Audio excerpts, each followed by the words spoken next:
السلام عليكم ورحمة الله وبركاته. النهاردة إن شاء الله هشارك معاكم بعض أفكار كده لمنظمات هنعملها للمطبخ من حاجات موجودة عندنا، وأحيانا كمان بنرميها. بس لأول مرة تشوفوني، أنا اسمي هالة. يسعدني وجودكم طبعا معايا، وما تنسوش دعمكم ليا باللايك والاشتراك. ونروح نشوف أول فكرة. الفكرة دي فكرة بسيطة وسهلة جدا. عندك جيركن بقى صابون، عندك جيركن لبن، أي جيركن. يعني ده كان جيركن كاتشب وغسلته طبعا. ولو طبعا وهو مقفول كده ساعات مش بنعرف ننضفه قوي. في الاخر بقى بعد ما نقصه كده هنغسله وننضفه يعني جامد قوي من جوه. هبتدي اعلم بقى كده لان عايزه اقسم الجيركن ده لنصين. بس النص هيكون اكبر من النص، يعني النص هيكون فيه الايد زي ما احنا شايفين كده. وبحاول اعلم طبعا عشان لما بنيجي نقطع البلاستيك ده ساعات بيبقى رخم كده والعلامة يعني بقطع في مساحة تانية خالص، وما بيجيش بالظبط زي ما انا معلمة. يعني لما معلمة بقى بتمشي على الخط ويطلع معاكي مظبوط كده. انا خلاص قسمت الجيركن بقى. بتستعملي مقص قطر اللي هيريحك، وبحط الايد بتاعته كده. بقى عندي منظمين يعني هستعملهم بقى في حاجات كتيرة جدا في المطبخ. ابتدي اشيل الورق اللي عليه. وقلت لكم قبل كده لو الورق برضو مش راضي يطلع بنقطة زيت كده وهيطلع معاكي اللزق اللي بيكون مكان الاستيكر نفسه. هنا انا استعملت واحد منهم منظم احط فيه الصوصات مثلا. حاجات كده ممكن تسيبيها على الرخامة بقى، ممكن تحطيها في طرفة المطبخ كده. هتلمي كل الحاجة بتاعتك في مكان واحد، هيسهلك طبعا في الوقت والمجهود. هتبقى الحاجة قدامك كده وهتستعملي اللي انتي محتاجاه على طول. خصوصا بقى وهم كلهم كده ملمومين في مكان واحد، يعني هيسهل عليا. يعني هستعمل بقى اللي محتاجاه. وممكن كمان احطهم زي ما قلت لكم على رخامة المطبخ، هيبقى قدامي على طول. طريقة سهلة ومنظم سهل وجميل من ورا حاجة عملناه من جيركن كده. كنا هنرميه. نروح بقى للمنظم التاني اللي عملته من نفس الجيركن. ممكن بقى تستعمليه كمنظم للخضار. انا حطيت فيه الخيار، ممكن تحطي فيه الطماطم بتاعتك. بياخد كمية كبيرة جدا، يعني هو غويط على حسب طبعا حجم الجيركن اللي انتي مستعملاه. ممكن برضو تستعمليه ان انت تحطي فيه برطمانات التوابل. تبقى قدامك كده وانتي بتطبخي، تبقى الامر سهل جدا. بدل ما كنا بنحتاج بقى برطمان بنفتح الضرفة ونطلع وندخل. فهتحطي اكترية البهارات اللي انتي بتستخدميها يعني في المنظم ده، وتبقى قدامك بقى. انا هنا استعملت بوريكم ان هو يعني حطيت فيه طماطم. عموما استعمالاته كتير جدا، وكمان استعماله يكون سهل ان الحاجة بتبقى ملمومة كده في مكان واحد. هنا انا حطيته بقى في التلاجة. يعني حطيت واحد فضيل بتاع الصوصات ده، وحطيت فيه واحد خيار وواحد طماطم. وبيبقى سهل قوي في الاستعمال جوه التلاجة. بتشدي بقى المنظم وبتستعملي الحاجة اللي انت عايزاها وتدخليها تاني بمنتهى السهولة. اتمنى الفكرة تعجبكم. نروح بقى للفكرة اللي بعد كده. هنحتاج فيها ازازة مية بقى، ازازة بيبسي، اي ازازة بلاستيك كده تكون عندك. هنقسم الجزء اللي فوق. يعني انا محتاجة الجزء اللي فوق والجزء اللي تحت. الجزء اللي في النص ده انا مش هحتاجه، يعني مش عايزاه اشيله برضو زي ما قلت لكم. يعني ما ترموش حاجة بنحتاجها في اي حاجة تانية يعني في وقت تاني. هبتدي بقى اقص الجزء اللي فوق زي ما قلت لكم، سواء بقى تستعملي قطر او مقص، الحاجه برضو اللي بتناسبك. ممكن تستعملي القطر في الاول وبعد كده في الاخر لو في حاجه لازقه كده بتستعملي المقص. او نفس الطريقه برضو في الجزء اللي تحت. وبعد كده بنسوي بقى لو اي حاجه فيه تكون مش مظبوطه زي ما احنا شايفين. وبعد كده هحتاج بقى الجزء اللي فوق ده، هحتاج منه 3 قطع. الجزء اللي بيبقى في فتحة الازازة، يعني انا مش محتاجة الازازة خالص غير الجزء اللي فوق خالص اللي بيبقى فيه الغطا ده. بعد ما اقصهم خلاص، لو في حاجة بقى زيادة في الطرف كده هبتدي اسويها طبعا بالمقص عشان ما تبقاش حتة غير يعني غير الحتة التانية. ابتدي اسوي اي حاجة زيادة من تحت كده. يعني ممكن لو كنتش عرفت اقصها في الاول، فبعد كده بسويهم خالص. يعني ما اسيبش حاجة تحت خالص عشان ايه. هقول لكم دلوقتي احنا هنستعملهم في ايه. هبتدي اخد قطعة منهم وهبتدي اعلم بقى على الازازة اللي هي القطعة اللي من فوق مش القطعة اللي من تحت. ولما اجي اعلم هعلم من فتحة الازازة من فوق، مش الجزء اللي احنا قصيناه اللي بيكون لازق في الازازة. خلاص كده انا خلصت الثلاث فتحات اللي انا عايزه اخد مقاسهم. هبتدي بقى اقص الفتحات دي. يعني ممكن تستعملي بقى اي حاجه بتريحك. يعني انا هنا بعمل فتحه كده بس، وبعد كده بكمل بالمقص عشان يعني هي القص بيبقى عشان الازازه مقفوله، فهي بتبقى القص هيكون صعب شويه، او عموما استعملي الطريقه اللي تناسبك او اللي تريحك. كده انا خلاص بعد ما خلصتهم بقى كلهم، يعني فتحت التلات دواير دي. بعد كده بقى هركب الازازه بقى الجزء اللي فوق على الجزء اللي تحت، يعني هي تدخل معايا بمنتهى السهوله عشان هي مقصوصه، هي مقاسها فثابته، مش هتحتاجي حتى تلزقيها خالص. هي يعني زي كبس كده هتكبس على طول. وهجيب بقى الثلاث قطع اللي انا قصيتهم، هحطهم في الفتحات دي، وهيدخلوا معايا بمنتهى السهوله زي ما قلت لكم، عشان احنا قصينا من الفتحه. فلما بتيجي تدخلي الجزء التخين اللي من تحت اللي في الازازه نفسه بيدخل بمنتهى السهوله وبيكبس ومش بيطلع معاكي. وهنا بقى هستعملهم كمنظم للفرش، وممكن برضه تستعمليه كمنظم للاقلام. من حاجات بقى بنرميها بعملنا منظم شيك جدا. اتمنى الفكره تعجبكم، ونروح بقى للفكره اللي بعد كده. هقولك بقى النهاردة إن شاء الله على طريقة سهلة وبسيطة جدا تشيلي بيها الشنطة لو حاجات تقيلة بقى كده، أو لو نازلة من البيت وشايلة شنط كتيرة. هتمسكي بقى، هتجيبي اللي هو القطعة دي بتبقى موجودة في أزايز المية أو أزايز الزيت. هتاخديها بقى وتدخليها بنفس الطريقة كده زي ما هو واضح في الفيديو، يعني هدخل في الفتحة الصغيرة، وبعد كده بتني بقى الفتحة الكبيرة لورا. أكيد يعني الفيديو واضح أكتر ما أنا بشرح. وبعد كده الشيل هيبقى سهل جدا، بدل ما بنمسك الشنط بقى وبتوجع ايدينا. طريقة سهلة وبسيطة، اتمنى تعجبكم. ولو لسه مكملين معايا لغاية هنا يسعدني وجودكم طبعا، وما تنسوش دعمكم باللايك والاشتراك. ونروح بقى نشوف الفكرة اللي بعد كده.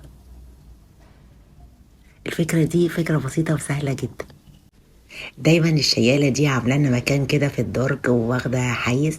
هي بتتقفل بس حتى لو مقفولة بتبقاش مقفولة يعني على بعض قوي. وساعات طبعا القطعة بتاعت القفل بتاعتها دي بتبوظ، فبتبقى فاتحة كده بقها وبتبقى واخدة مساحة كده، وايه ولا حاجات بتدخل جواها كده، بتبقى مدربكة الدرج خالص. بفكرة بسيطة النهاردة هقولك ازاي تنظمي الموضوع ده وتتقفل معاكي بمنتهى السهولة. هتجيبي بقى اي بكرة قش كرتون فضيت يعني عندك، وهتحطيها بقى في اللي هي الفتحة من فوق بتاعة الشيالة دي. وهتقفل معاكي على طول، هتبقى مقفولة على طول، مش هتفتح خالص في الدرج حتى لو هي سليمة مش بايظة. برضو بتبقى فاتحة شوية زي ما قلت لكم، بس لو هي كمان بايظة خالص هتقفلها لك وتنظم لك الدرج. اتمنى الفكرة تعجبكم، ونروح بقى للفكرة اللي بعد كده. هقولك النهاردة ان شاء الله على طريقة بسيطة جدا تطلعي بيها يعني علامات القلم. طبعا النهاردة ان شاء الله فكرة بسيطة جدا، او مش بفكرة الصراحة، هي منتج كده. يعني هي الصابونة دي اسمها الصابونة السحرية او الليفة السحرية، انا مش عارفة اسمها ايه الصراحة، بس هي حاجة كده فوق الوصف، حاجة خرافة. بدون تعب، بدون مجهود، بدون نقع بقى اي حاجة، بتنظف حاجات كتيرة جدا. يعني اول حاجة انا هوريكم هنا استعمالها على القماش. هتبلي بس طرف الليفة السحرية دي، وهتبتدي تدعكي بيها القلم الحبر او القلم الجاف، اي حاجة بتطلعها بمنتهى السهولة بدون اي مشكلة. برضو هوريكم ان القلم برضو على حاجة بلاستيك او على حيطان ممكن تشيله، يعني زي ما احنا شايفين مش بتاخد وقت خالص، لان القلم الجاف احنا قلنا طبعا من الحاجات الرخمة اللي في تنظيفها بتاخد وقت وبتاخد مجهود. شايفين هنا ان الحبر طلع بمنتهى السهولة ازاي، اختفى خالص. هوريكم برضو على الحيطة لو حطيت عليها حبر يعني او جاف، قلم جاف، طلعت معايا بمنتهى السهولة زي ما احنا شايفين في الفيديو بدون اي مجهود.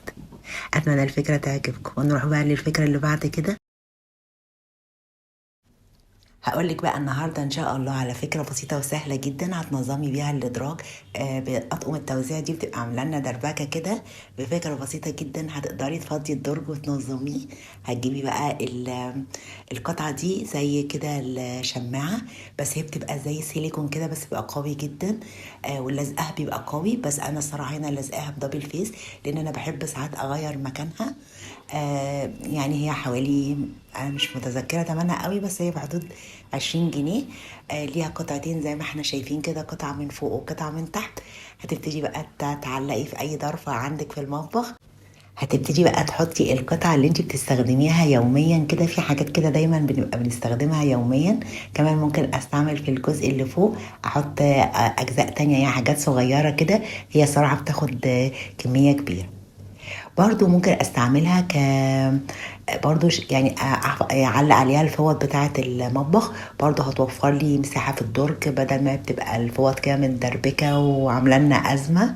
فبرضو ممكن اجيب بقى اتنين، واحدة احطها عليها جزء من اطقم التوزيع، والجزء التاني ممكن احط عليه فوط المطبخ اللي انا بستعملها.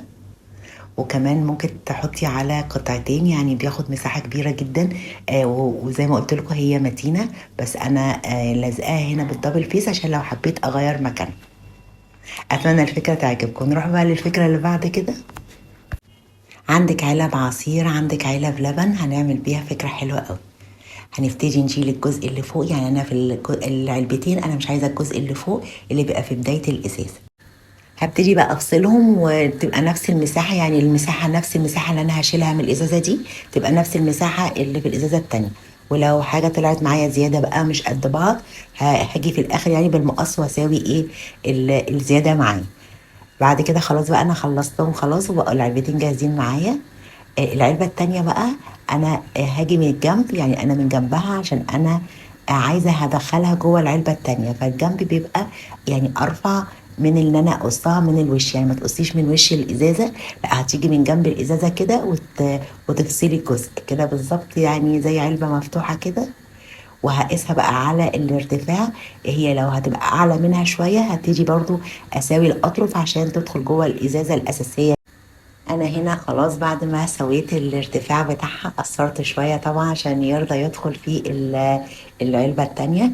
هبتدي بقى اشوفهم لو في اي حاجة طولهم مش متساوي زي ما قلت لكم في اول الفيديو، هبتدي احطهم كده وهم جوه بعض.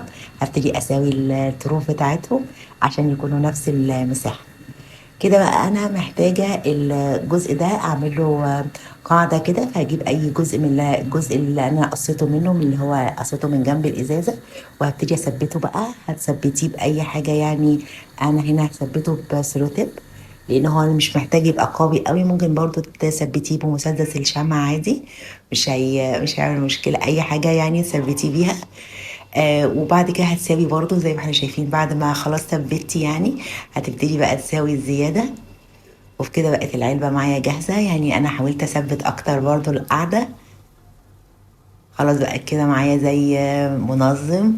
هقول لكم دلوقتي هنستعمله لايه، بس قبل ما نستعمله هقول لكم برضو احنا لسه هنضيف له حاجه بسيطه صغيره جدا عشان لما نيجي نستعمله يطلع معانا بمنتهى السهوله مش يعذبنا. يعني هنا برضو بضطر ادخل ايديا كده جوه عشان اشده، لا انا هبتدي بقى اجيب القطعه اللي هي اللي انا قصيتها فوق من العلبه نفسها، من علبه العصير، وهبتدي اقصها كده. هي بتبقى قطعه بلاستيك كده، وهبتدي الزقها بقى بالمسدس الشمع على العلبه اللي هتدخل جوه.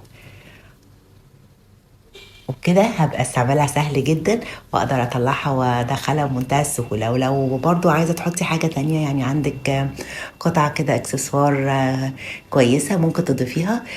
وانا هنا طبعا انا مش هغلفه، انتي ممكن تغلفيه، انا بس زي ما قلت لكم قبل كده انا بنقل لكم الفكره.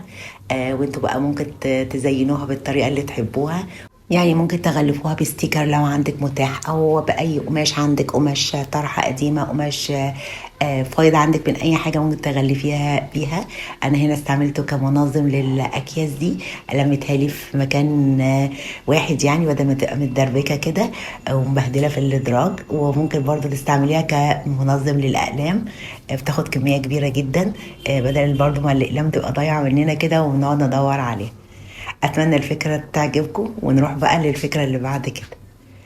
المقشات بقى وادوات التنظيف اللي عامله لنا دربكه في المطبخ. هقول لكم على فكره بسيطه جدا تقدري تستعمليها عشان تنظمي بيها ادوات التنظيف بتاعتك. القطعه دي بتاعت الزيت او ازازه الميه، انا استعملناها بالفيديو النهارده قبل كده، بس هنستعملها في فكره كمان. هتبتدي تجيبي المقشه كده وتدخليها في الفتحه اللي هي في الفتحه اللي تحت دي. وبعد كده القطعه بقى اللي هي الايد دي نفسها هتبقى بقى عندك مسمار بقى في الحيطه، او ممكن برضو تستعملي العلاقات اللي بتبقى ليها لزقه كده، ستيكر كده بتبقى بتيجي فرداني، ممكن تثبتيها بقى على الحيطه وتعلقي عليها المقشه كده. انت ريحتي نفسك من تيجي تكنسي او تيجي تمسحي تبتدي تشيلي الحاجه كلها. ممكن بقى تعملي كذا قطعه كده وتحطيهم ورا باب المطبخ كده، هم بقى مرفعين خالص عن الارض. ويعني ممكن تحطيهم في اي مكان بقى متداري عندك. الفكره بسيطه وسهله جدا، وهتوفر معاكي كتير جدا، وهتنظم لك في المطبخ كمان، ودربكه ادوات التنظيف دايما اللي مبهدلانا دي هتشيليها بقى وتستعمليها بمنتهى السهولة. يعني هي بتطلع بالإيد اللي احنا حطينا فيها، وبعد كده بترجعي ترجعيها تاني وتعلقيها، سواء بقى زي ما قلت لك هتحطي مسمار، هتحطي اللي هي الشيالات الصغننة دي اللي بتتلزق، أي حاجة. أتمنى الفكرة تعجبكم. ونروح بقى للفكرة اللي بعد كده. النهارده ان شاء الله هعمل معاكم برضه فكره بسيطه سهله جدا من ازاز ميه بقى، ازاز عصير زي ما قلت لكم. هبتدي انا محتاجه الجزء اللي هو تحت ده بس كده. خلاص انا بعد ما قصيته خلاص، عشان برضو وقت الفيديو انا بحاول اجهز الحاجه قبل الفيديو يعني عشان ما تاخدش وقت. هبتدي بقى اجيب اي حاجه كده واعلم، يعني اسند القلم عليها عشان بس العلامات تطلع متساويه. انا هعمل نص علامه كده في نص العلبه، وعلامه تانية في النص من تحت، يعني هفصل بينهم بحوالي سنتي كده. وبعد كده هبتدي ارسم بقى الرسمه، يعني هنزل كده بالقلم. انا مش عارفه، ممكن اوضح لكم يمكن الفيديو يكون واضح شويه. هعمل زي جزء تحت كده، وابتدي افرغه بقى بالمقص. يعني هعمل زي مستطيل لتحت كده بعد المستطيل الاولاني، بمعنى يعني هعمل فتحتين كده بالجنب وتبقى في حته مرتفعه، وهنا هستعمله كحامل للموبايل. تقدري بقى تستعمليه وانتي بتطبخي وعايزه تتفرجي على حاجه ايديك مش نظيفه، عايزه تصوري، ما عندكيش الحامل بتاع الكاميرا. الفكره بسيطه وسهله، اتمنى تعجبكم. ونروح بقى للفكره اللي بعد كده. الفكرة دي هنستعمل فيها ازازة لبن، ازازة عصير، اي حاجة زي ما قلت لكم. انا هنا مستعملة علبة لبن. هبتدي بقى اشيل الجزء اللي فوق، انا مش محتاجة الجزء غير الجزء اللي تحت، يعني انا هفصله زي ما احنا شايفين كده. هشيل الجزء اللي فوق بس خالص، يعني هخليها زي بوكس كده. وهبتدي بقى هنا هستعمله كمنظم للبيض. كمان الورق الفويل اللي بيبقى جوه علبة اللبن ده بيحافظ على البيض لفترة طويلة. او برضو لو هتحفظي فيه اي حاجة، يعني تحفظي فيه خضار او هتحفظي فيه اي حاجة، برضو بيحافظ عليه فترة طويلة. وبكده نكون عملنا منظم للبيض من ولا حاجة، زي ما قلت لكم حاجات بسيطة جدا بنرميها ممكن نستفاد بيها ونستعملها في المطبخ. اتمنى الفكرة تعجبكم. نروح بقى للفكرة اللي بعد كده. بتعملي حلويات بقى، واكتشفتي ان ما عندكيش بقى كاس الحلواني دي عشان نعمل بيها مثلا كريم شانتيه او اي حاجة. الموضوع سهل خالص وبسيط. اجيبي الكيس من اكياس التلاجة، وبظهر السكينة كده تسخنيه على النار، بس تسخني الظهر مش الحتة اللي بنقطع بيها. وهتمشي بالراحة كده، هتقسميه بالشكل اللي احنا عملناه، يعني كأنه سبعتين، وهيطلع معايا بالشكل ده. انا بوريكم برضو ان ما فيهوش اي حاجة، الكيس اتقفل معايا بمنتهى السهولة، ومفيش اي فيه فتحة خالص. هاجي طبعا عشان اعمله زي الكاس الحلواني بقى، هقطع كده حتة من الترطوبة بتاعة الكيس، وهيبقى معايا كيس الحلواني جاهز بمنتهى السهولة. مفيش حاجة هتقف معانا بعد كده. هتقدري بقى تتصرفي في اي وقت وتحلي المشكلة دي. اتمنى الفكرة تعجبكم. وبكده هنكون وصلنا لنهاية الفيديو. يا رب الفيديو يكون عجبكم، واشوفكم قريب ان شاء الله في فيديو جديد. والسلام عليكم ورحمة الله وبركاته.